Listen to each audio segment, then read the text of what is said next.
Eating by John Cronshaw. Read by John Cronshaw. Grandma was delicious.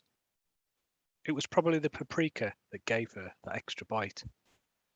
Her funeral was boring, but once the vicar had finished telling us about a woman he'd never met, the eating was wonderful.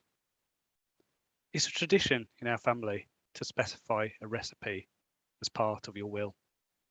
To share yourself with neighbours and loved ones brings everyone closer together. It's nice. I've opted for a rosemary crust and 3-bean salad. I just wish I could be there to enjoy it. I guess it's when things get a bit impersonal that I start to feel weird about it all. Take today. Had a great conversation with my cousin about Led Zeppelin's early albums while preparing Grandma's marinade. I never knew we had the same taste. In music, I mean. The last time we'd spoken was Uncle Jeff's eating. He'd gone for the full-on Cajun spice flash fry.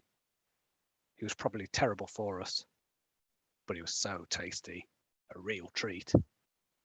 But then I think about the woman who lived near my mother. She's dead now.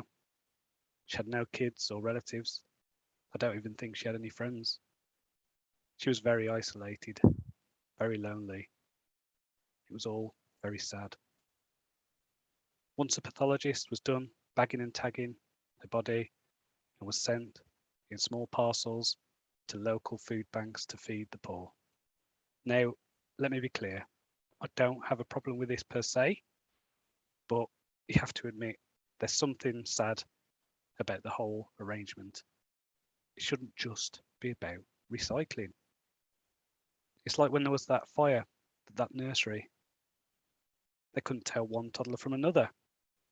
And let's be honest, no one really wants to eat someone else's kid. So they scraped up the charred remains and shipped them off to feed prisoners. I didn't really like that. Maybe it's just me. I mean, I get that it's a good thing, and I'm probably just being sentimental. My cousin said I was being a snob.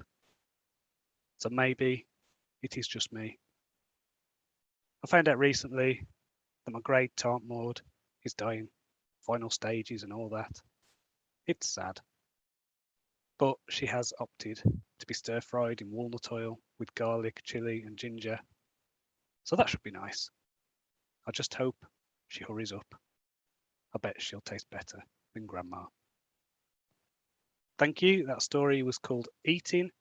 If you want to read more of my stuff, you can check out my fiction at johncronshaw.com. That's JONCRONSHAW. And you can check out my weekly author diaries. So until next time, cheerio.